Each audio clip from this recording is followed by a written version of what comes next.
You just built your first raised bed, 4 feet wide, 8 feet long, 2 feet deep. You are proud of it.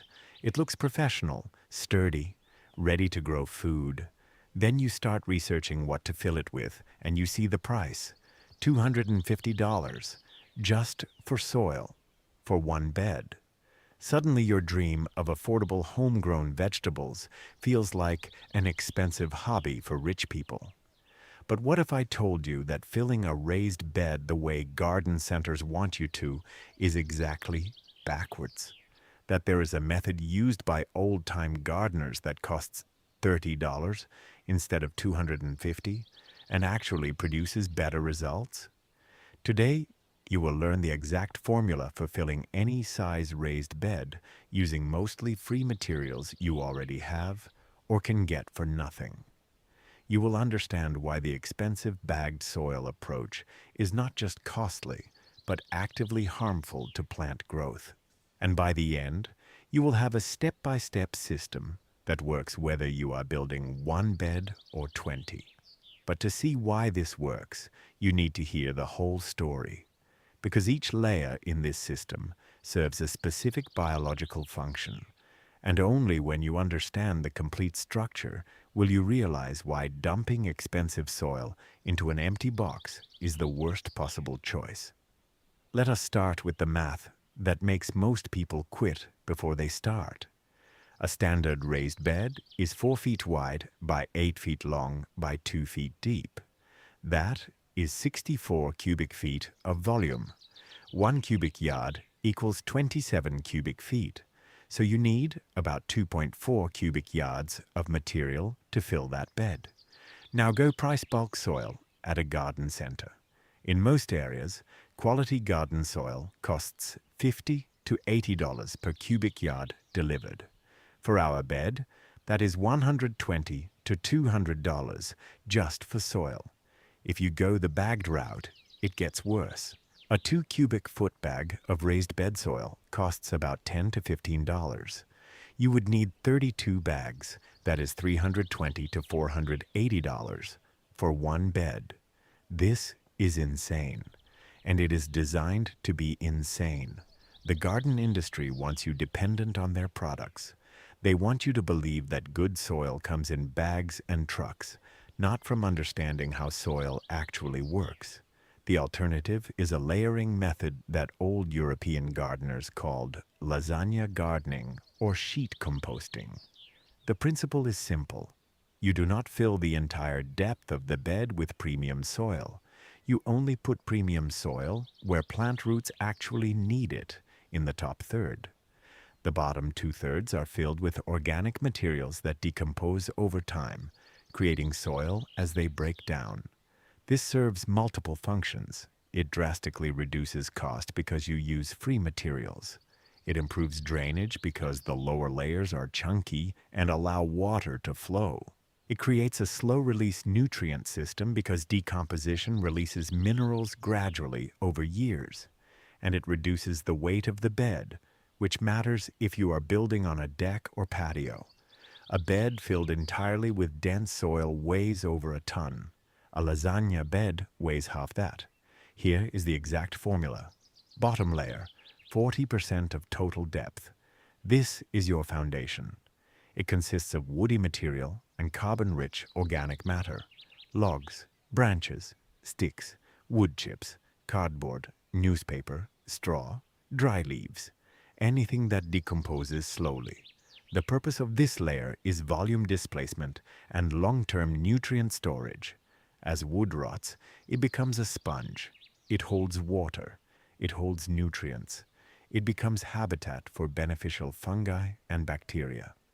This process takes years, but that is perfect. You are building a system that sustains itself for a decade or more. The wood breaks down gradually, releasing carbon and minerals. The bed becomes self-fertilizing. Middle layer, 30% of total depth. This is your nutrient engine. It consists of nitrogen-rich materials that decompose moderately fast. Compost, aged manure, grass clippings, kitchen scraps, coffee grounds, old potting soil. The purpose of this layer is to feed the biological activity in the bed. As this layer decomposes, it generates heat. It supports microbial populations. It releases nitrogen that plants need for leafy growth. It bridges the gap between the slow, woody layer below and the active planting layer above. Top layer, 30% of total depth. This is your planting zone. It consists of a balanced soil mix that provides immediate fertility and good texture.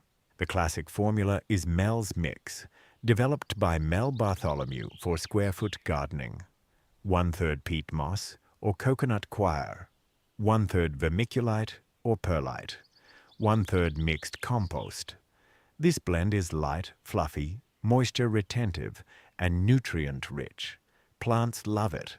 Roots penetrate easily, seedlings establish quickly, and because it is only the top layer, you only need about 20 cubic feet of it for a standard bed.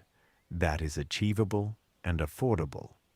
Now let me break down each layer in detail so you understand exactly what to use and why, starting with the bottom layer. The goal here is to find free or cheap organic materials that take up space.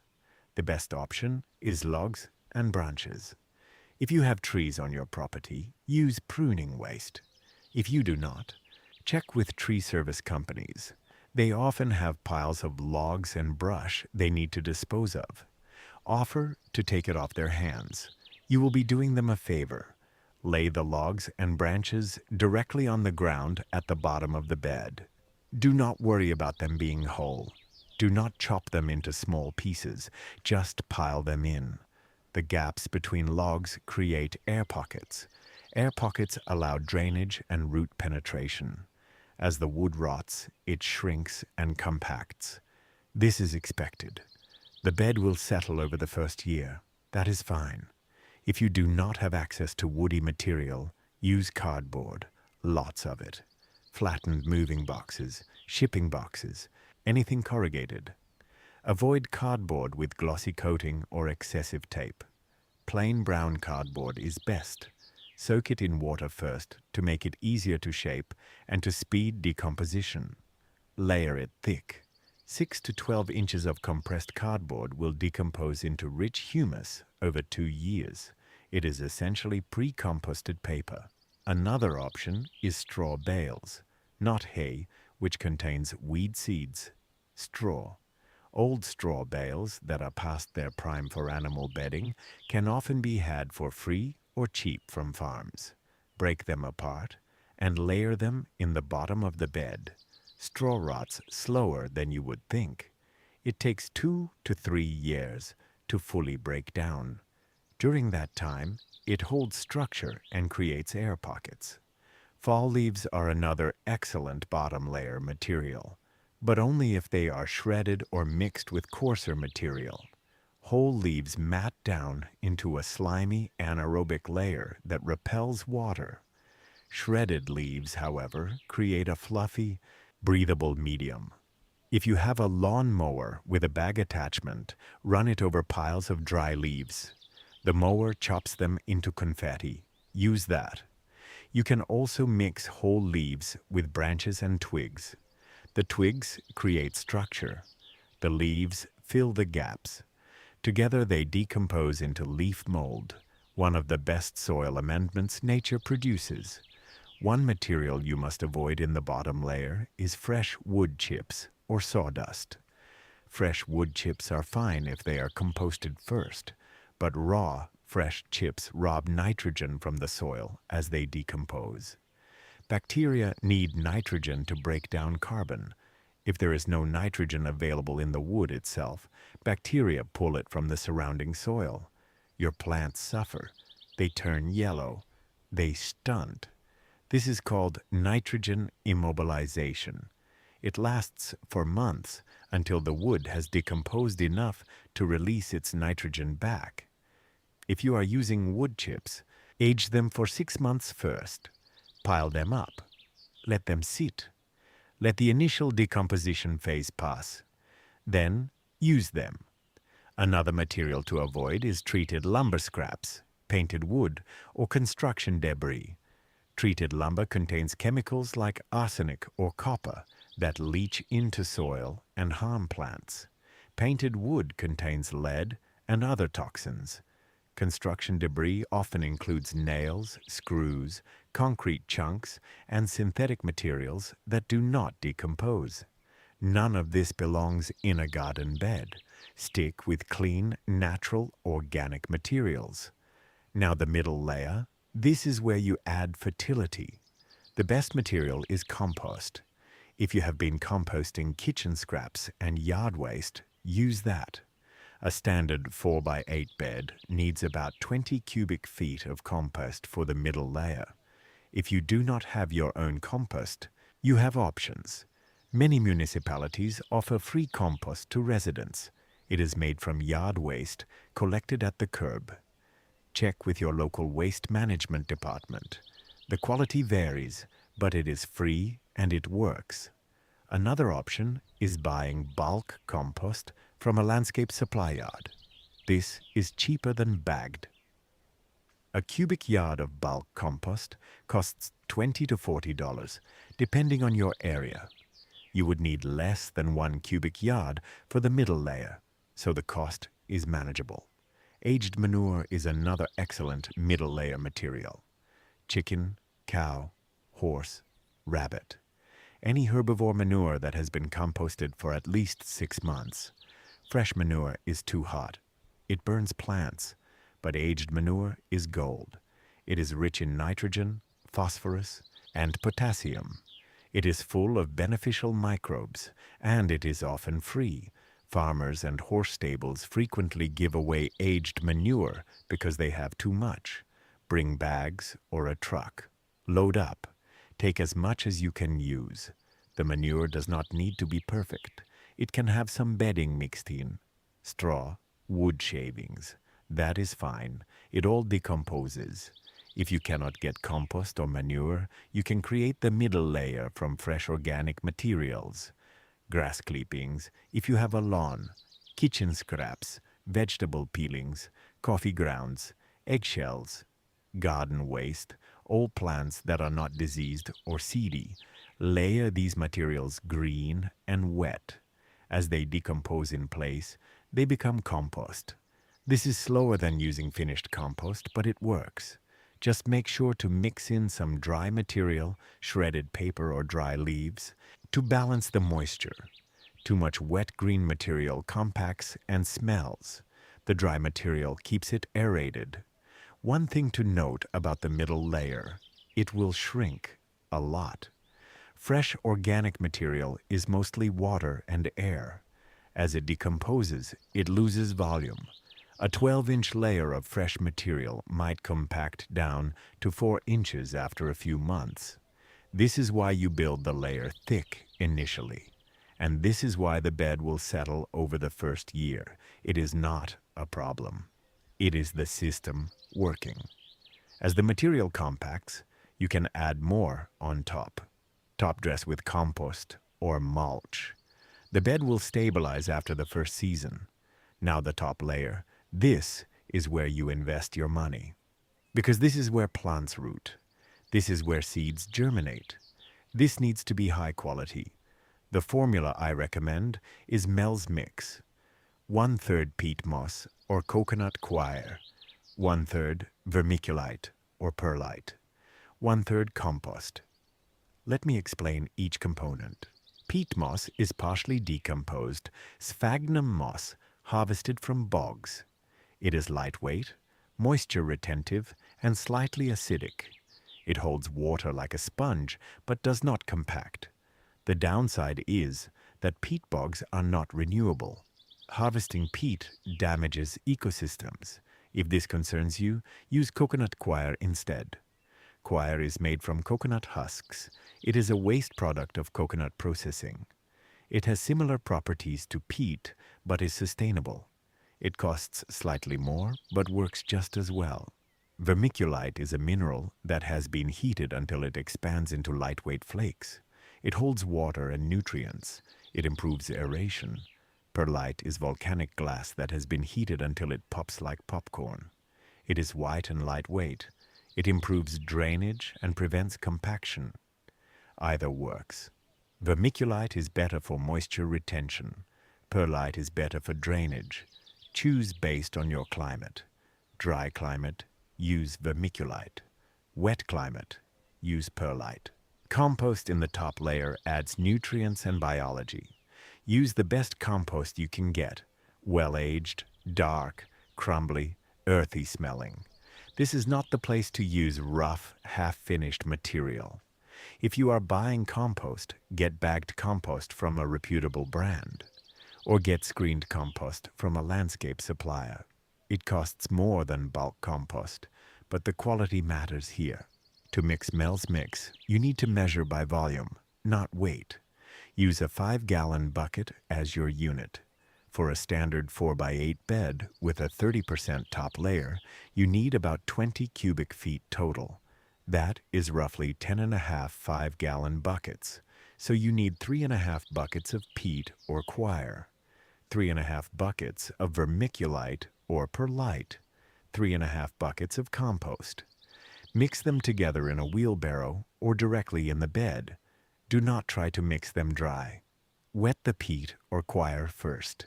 It is hydrophobic when dry. It repels water. Soak it until saturated. Then mix in the vermiculite and compost. The result is a fluffy dark brown mix that feels almost like cake batter. Perfect. Now let me give you the cost breakdown. Bottom layer using free materials, branches, logs, cardboard, leaves. Cost $0 to $20 if you have to buy straw or cardboard. Middle layer using free compost and manure. Cost $0 to $30 if you buy bulk compost. Top layer using Mel's Mix. A 3 cubic foot bale of peat moss costs about $12. You need 2 bales. A large bag of vermiculite costs about $25. You need 1 bag. Compost you already have from the middle layer. Use your best stuff. Total cost for the top layer, about $50. Overall total, $50 to $70. Compare that to $250 for buying bagged soil. You just saved $200 per bed. If you build 5 beds, you saved $1,000. But the savings are not just financial. The lasagna method produces better soil than bagged soil. Let me explain why. Bagged raised bed soil is usually a mix of compost, peat, and some sand or aggregate. It is sterile, pasteurized, dead. It has no living biology, no fungi, no bacteria, no earthworms. It is inert medium.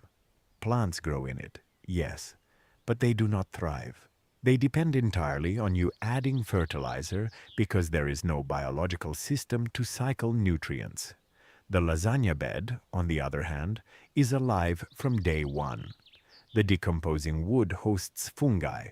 The compost teems with bacteria. Earthworms colonize it within weeks. This living soil food web feeds your plants. It protects them from disease. It builds structure. Year after year, it gets better. Bagged soil, on the other hand, depletes. After one season, it is compacted and nutrient poor. You have to replace it or amend it heavily. The lasagna bed self-amends. The bottom layers continue decomposing, releasing nutrients upward. You top dress with compost annually, and the bed sustains itself indefinitely. Have you ever filled a raised bed before? And if so, what method did you use? Drop a comment and let me know. I am curious how many people got stung by the expensive soil trap. Now let me walk you through the actual process of filling a bed step by step so there is no confusion. You have built your bed. It is sitting on the ground or on legs. Before you add anything, lay down a weed barrier on the ground underneath if the bed is sitting directly on soil. Use cardboard, not landscape fabric. Landscape fabric prevents weeds initially, but it also prevents earthworms from entering the bed from below.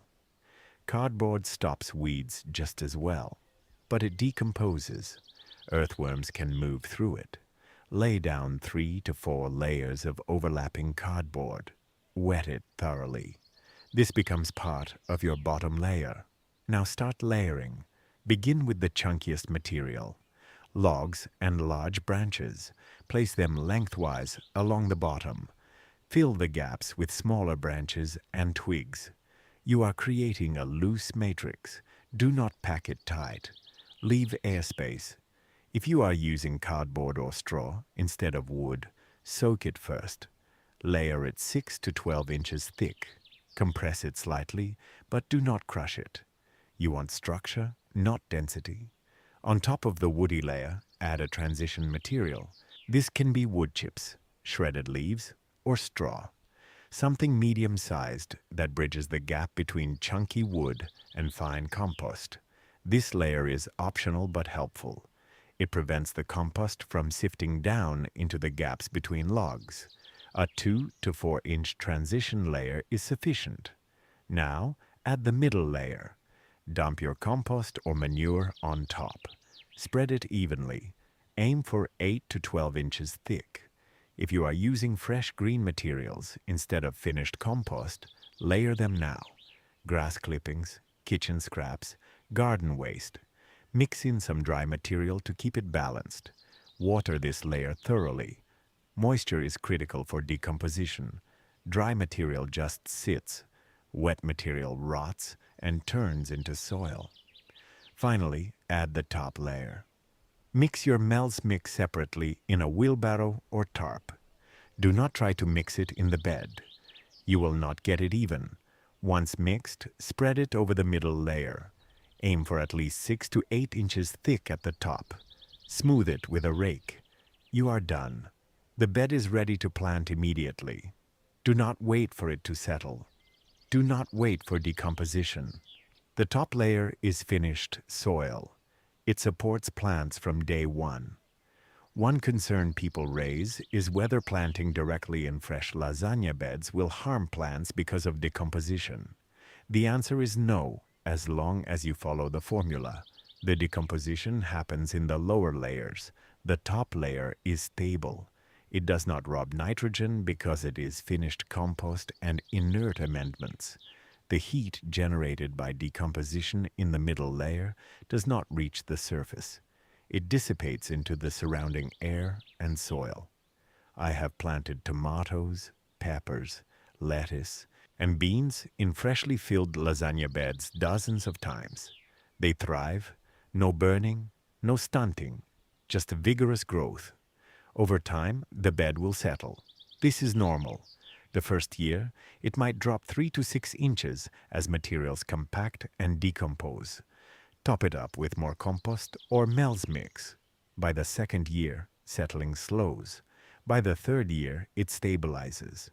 The wood in the bottom layer has become spongy and saturated. It holds massive amounts of water. During dry spells, this acts as a reservoir. Your plants stay hydrated longer. You water less. The bed becomes increasingly self-sufficient.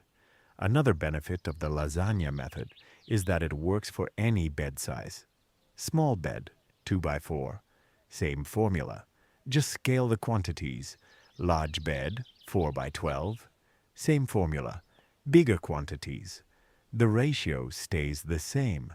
40% bottom, 30% middle, 30% top. You can even use this method for in-ground gardens. No bed required. Just layer materials directly on the ground. Create a mound. Plant in the top layer. It is called Hugelkultur. When done without a frame, it works identically. If you are enjoying this and realizing you could have saved a fortune if you had known this earlier, hit that subscribe button. Give this video a thumbs up. It helps others avoid the same expensive mistakes. Now let me address some specific questions and variations. First, what if I am building beds on a patio or deck? Can I still use the lasagna method? Yes, but with modifications. You need to reduce weight. Skip the logs. Use straw or cardboard for the bottom layer. Use lightweight compost for the middle layer. Use coconut coir instead of peat moss in the top layer because coir is lighter. The bed will still work, but weigh significantly less. A fully loaded lasagna bed with logs can weigh 800 to 1,000 pounds. A lightweight version weighs 300 to 400 pounds. Make sure your deck can handle it. Check with a structural engineer if you are uncertain. Second, what if I live in a very wet climate? Will the lasagna bed become waterlogged? No. The chunky bottom layer creates drainage. Water flows through the gaps in the logs and branches. It does not pool. In fact, raised beds in wet climates benefit from the lasagna method more than in dry climates because the drainage is built in. If you are concerned, drill drainage holes in the sides of the bed near the bottom. This allows excess water to escape.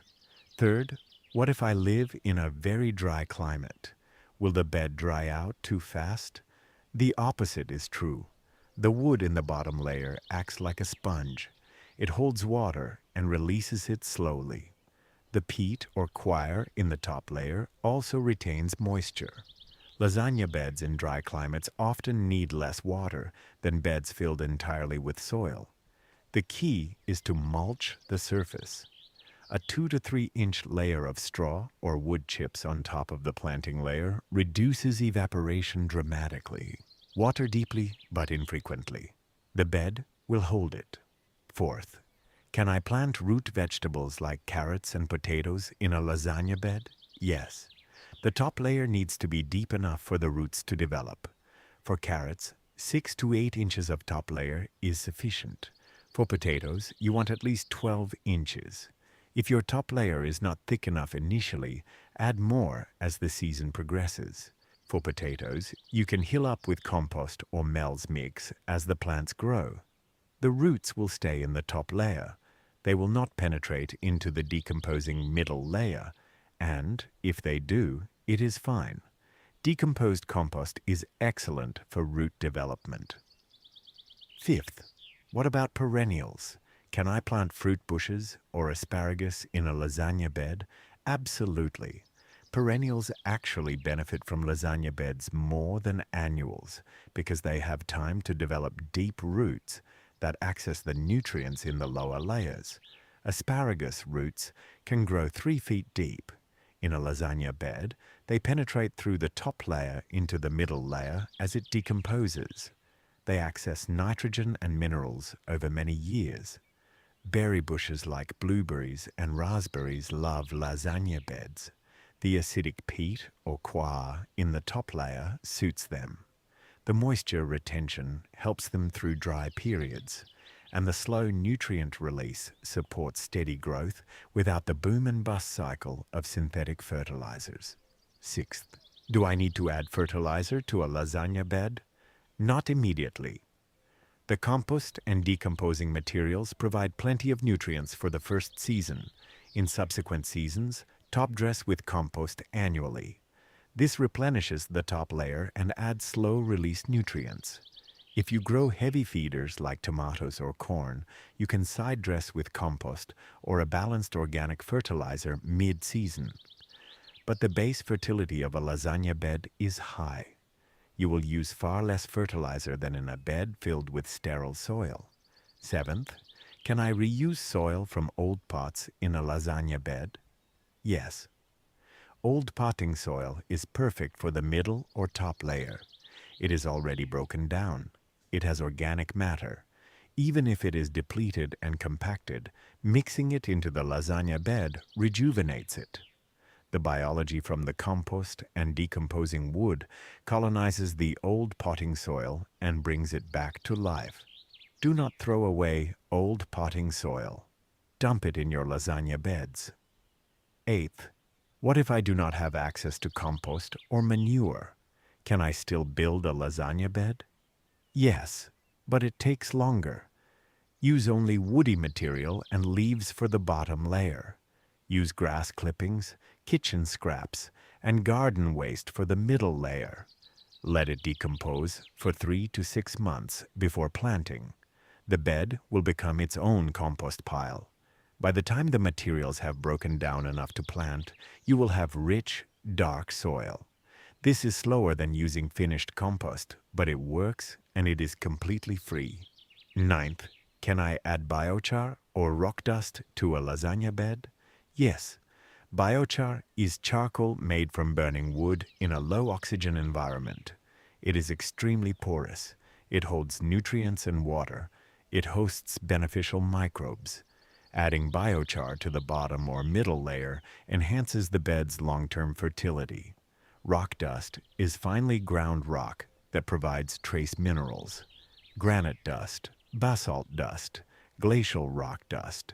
Any of these can be mixed into the top layer to add micronutrients that compost might lack. These amendments are optional but beneficial if you have access. 10th, how long does a lasagna bed last? Indefinitely, with maintenance. The wood in the bottom layer decomposes over 5 to 10 years, depending on the type of wood and the climate. Hard woods like oak last longer than soft woods like pine, but even as they decompose, they continue to function. They become spongy, water-holding humus. Eventually, they disappear entirely. At that point, the bed has settled and the lower layers have merged into rich soil. You can add more material to rebuild the layers, or you can leave it as a deep bed of pure compost. Either way, the bed continues producing. I have beds that are 7 years old. They started as lasagna beds. Now, they are just incredibly rich, deep soil. They produce more each year than they did initially because the biology and structure have matured. Let me share a real-world example. A friend of mine built 10 raised beds. She priced out filling them with bagged soil. The estimate was over $3,000. She could not afford it. She was about to give up. I showed her the lasagna method. She got free logs from a tree service, free manure from a nearby horse stable, free cardboard from a furniture store. She bought 2 cubic yards of bulk compost for $60. She bought peat moss, vermiculite, and a bit more compost for the top layers. Total cost, about $400 for 10 beds. She saved $2,600.